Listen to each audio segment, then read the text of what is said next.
Pondělí 2. červen a já vás vítám u Jasných zpráv. Politikou otřásá kauza bitcoinů. Tomáš Jiřikovský, který věnoval miliardový bitcoinový dar Českému ministerstvu spravedlnosti, má podle zjištění novinářů přístup k peněžence spojené s darknetovým tržištěm Nucleus Marketplace. Ta obsahuje 5000 bitcoinů. Jejichž dnešní hodnota přesahuje 12 miliard korun. Jde o kryptoměny, které původně patřily drogovým dílerům, obchodníkům se zbraněmi a dalším zločincům. Jiřikovský se tím stal horkým cílem mezinárodních gangů. Ve světě se zároveň množí případy únosů a fyzických útoků na držitele kryptoměn. V Paříži se pokusili únosci unést dceru šéfa kryptoburzy Paymium. Spoluzakladatel společnosti Ledger byl unesen a mučen tak brutálně, že přišel o část prstu a v USA držel investor jiného muže 2 týdny, aby z něj dostal přístup ke kryptoměnovým aktivům za desítky milionů dolarů. Vzhledem k povaze a původu daru se nyní spekuluje, zda policie nezasáhne dřív, než Jiřikovského najdou zločinecké struktury.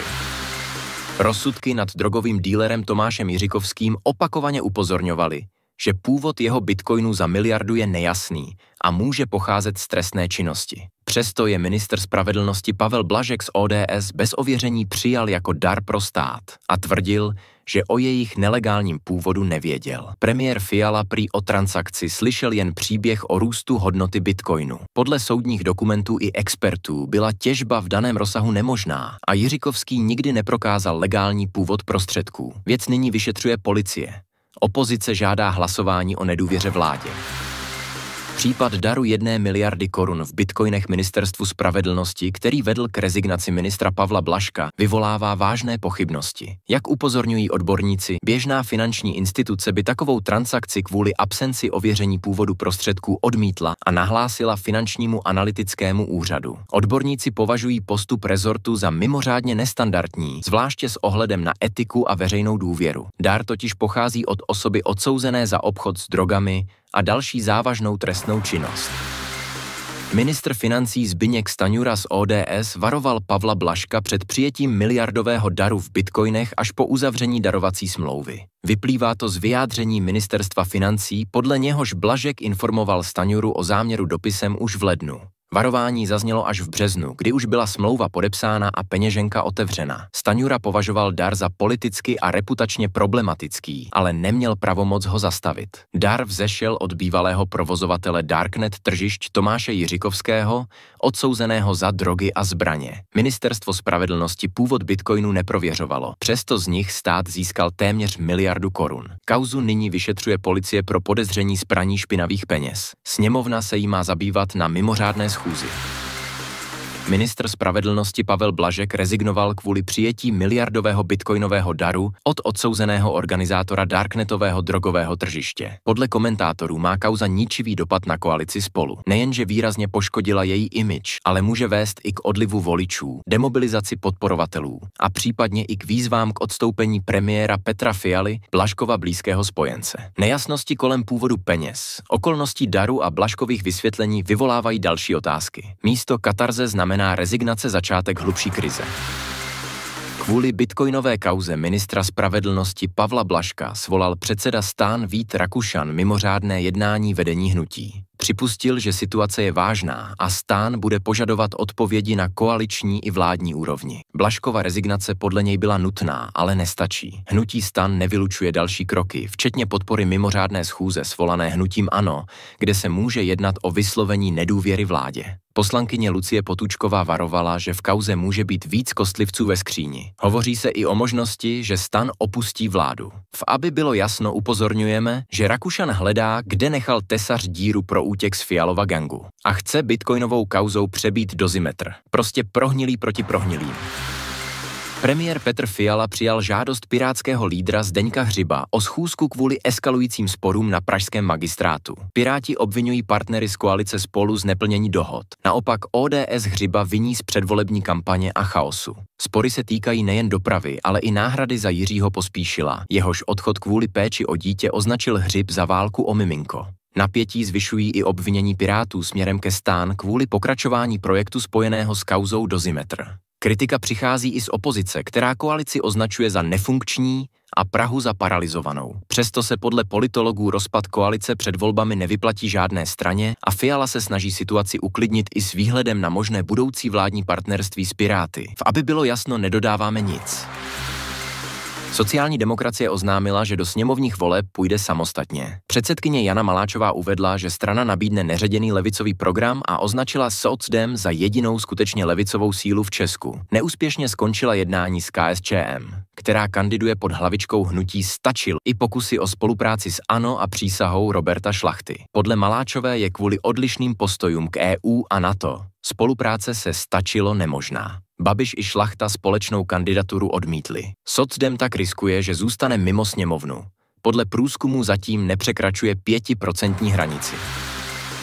Více než 1100 občanů během jediného dne podepsalo petici za férové volby, která žádá prezidenta Petra Pavla, aby respektoval ústavní pravidla a nepředjímal, koho po volbách odmítne jmenovat. Reagují tak na jeho výrok, že by mohl vetovat ministry, kteří nezastávají jeho názory na EU nebo NATO. Petice zdůrazňuje, že prezident není cenzorem, ale ústavní součástí moci, která musí ctít rovnost všech politických hlasů. Mezi prvními petenty nalezneme chartistu Jana Schneidera i iniciátorku petice europoslankyni Kateřinu Konečnou, politika SPD a člena spolku Svatopluk Tomáše Doležala, europoslance Ondřeje Dostála nebo Janu Bobošíkovou. Aby bylo jasno, dodáváme: v době útoku na svobodu voleb je tato petice unikátní možností veřejně deklarovat, že národně orientované vlastenecké síly od SPD po Stačilo se dokážou společně a svorně postavit za hodnoty garantované českým občanům ústavou. Připojte se, ať už volíte kohokoliv.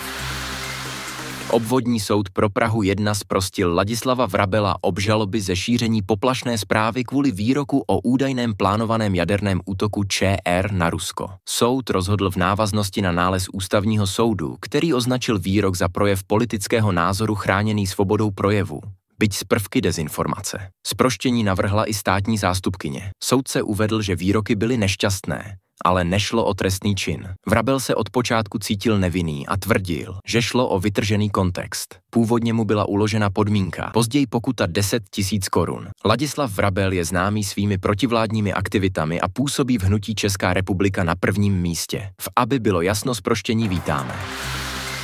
Zahraniční pracovníci jsou v Česku masově zneužíváni prostřednictvím agenturního zaměstnávání. Podle sociálního pracovníka Viktora Rumpíka z Diakonie Západ jsou běžné machinace s výplatami, neodvádění pojištění a srážky ze mzdy, o nichž pracovníci často ani nevědí. Podvodné praktiky se tváří legálně. I licencované agentury provádějí sofistikované podvody. Nejvíce zasaženo je Plzeňsko, kde 73% cizinců pracuje přes agentury. Kontrola je složitá, inspekce práce má omezené možnosti a stát nemá strategii, jak situaci řešit. Podle odborníků by pomohlo propojení dat úřadů, systematický monitoring a uzákonění pracovního vykořisťování jako trestného činu. Aby bylo jasno, dodáváme, že Fialův gang raději řeší peníze pro sebe, tedy Bitcoin a dozimetr. Index nákupních manažerů v květnu klesl na 48 bodů, což znamená nejhorší výsledek za poslední 3 měsíce a pokračující pokles zpracovatelského průmyslu. Nové zakázky opět prudce klesly, zejména kvůli ekonomické nejistotě a problémům v automobilovém sektoru. Firmy šetří, omezují nábory, snižují nákupy a propouštějí. Přesto vzrostly nedodělky i zásoby hotových výrobků. Aby bylo jasno, dodáváme, že zbrojařů se pokles určitě netýká. Co bylo doma, víte? Pojďme do světa.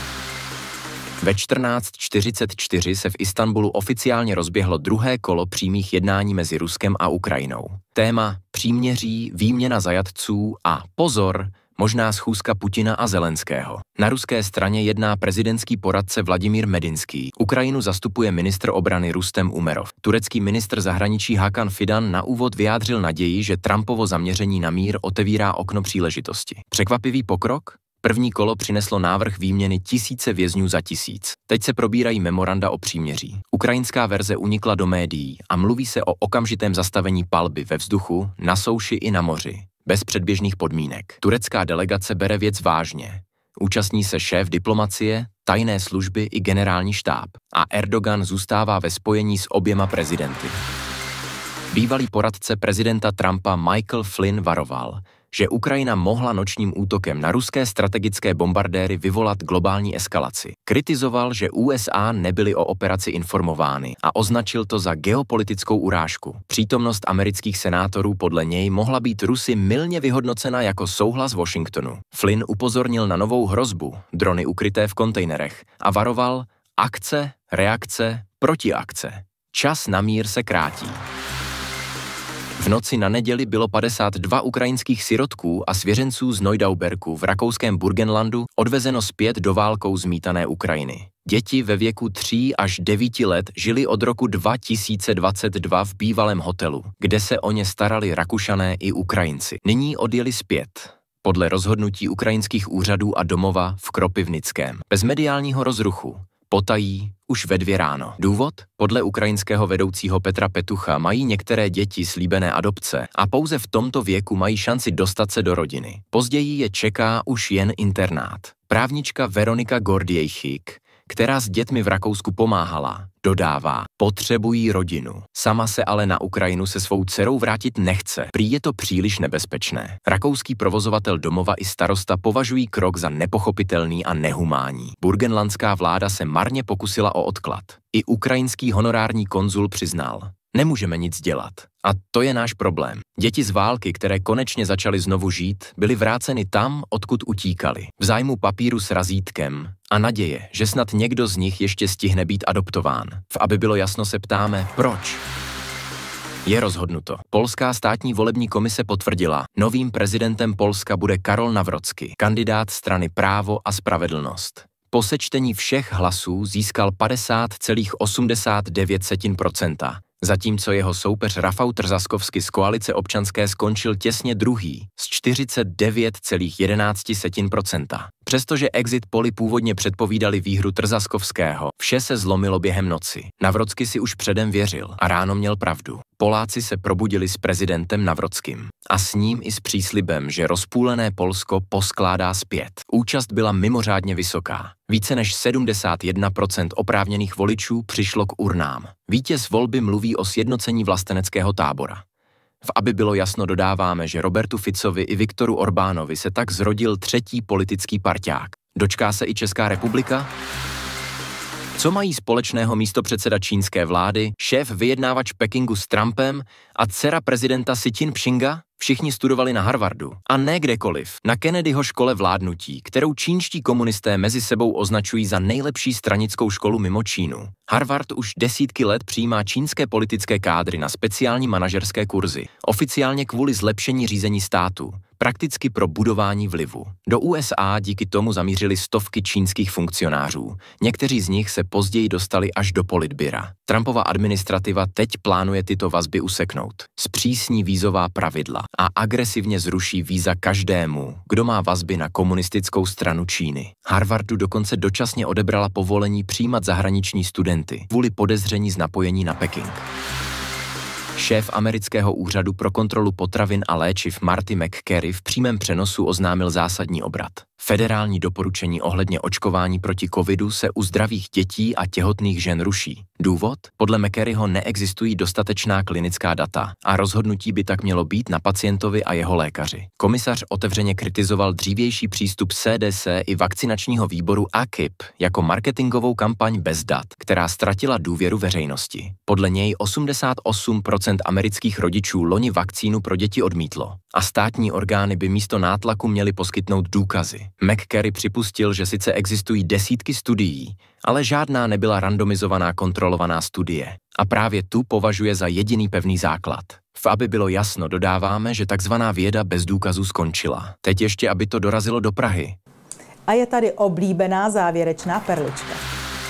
Měl letět do divočiny, ale skončí v Troji. Hřebec Převalského jménem Whisky se během transportu na program Návrat divokých koní 2025 vykopal z bedny a utekl. Nyní spí v anestezii a míří zpátky do zoo. Místo 4 koní tak do Kazachstánu poletí jen 3. Zina druhá, Grace a Galván naloženi bez problému. A z Maďarska dorazila klisna Cardas. Ale Whisky? Ten měl jiný plán. A když už jsme u divokých zvířat, v Ludgeřovicích na Opavsku se dnes ráno pásl los. Policie, hasiči i ochránci přírody jej sledovali, jak se uklidněně válí pod stromem.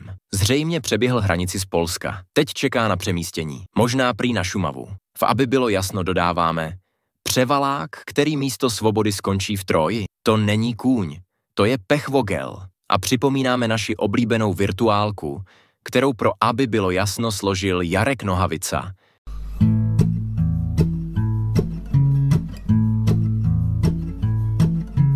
Na Brno to nepojede, na Brno to stojí. D1 zaseknuta, řidiči jsou v loji. Nervy mají na pochodu, chlupy se jim ježí. Halo, halo, co se stalo? Po dálnici 4 koně běží. V levém pruhu, v pravém pruhu, ve středním pruhu. Jsou evidentně spokojeni, jde jim to k duhu. Vyběhli si zpoza ohrad, zpoza plotů. O závod si s větrem pohrát, to jim třeba ku životu. Dálniční známky nemají, prostě si jen tak běhají. GPSky vypnuté, hlavy k nebi zvednuté. Dělají kopy, bez žádné uhlíkové stopy. Benzínku míjí pobaveně, spotřeba trocha se na denně. Záchranné pásy čerto vzal a pěkně kupředu a dál. Dělají íha a řidičům krevní tlak se zdvíhá. Na Brno to nepojede, na Brno to stojí. D1 zaseknuta, řidiči jsou v loji. Všichni musí někam dojet, všichni svůj cíl mají. A tady tihle do toho hodí vidle a všecko je to jedním rázem hájí. Chyťte je, chyťte je, chyťte je, chyťte je, pořádek musí být. Jasné zprávy končí. Mám k vám ale jednu prosbu. Prosím, hlasujte pro Aby bylo jasno v soutěži Podcast roku. Moc vám děkuji. No a nezapomeňte, v 8 hodin už se na vás těší Kateřina Dostálová se svým Napravo.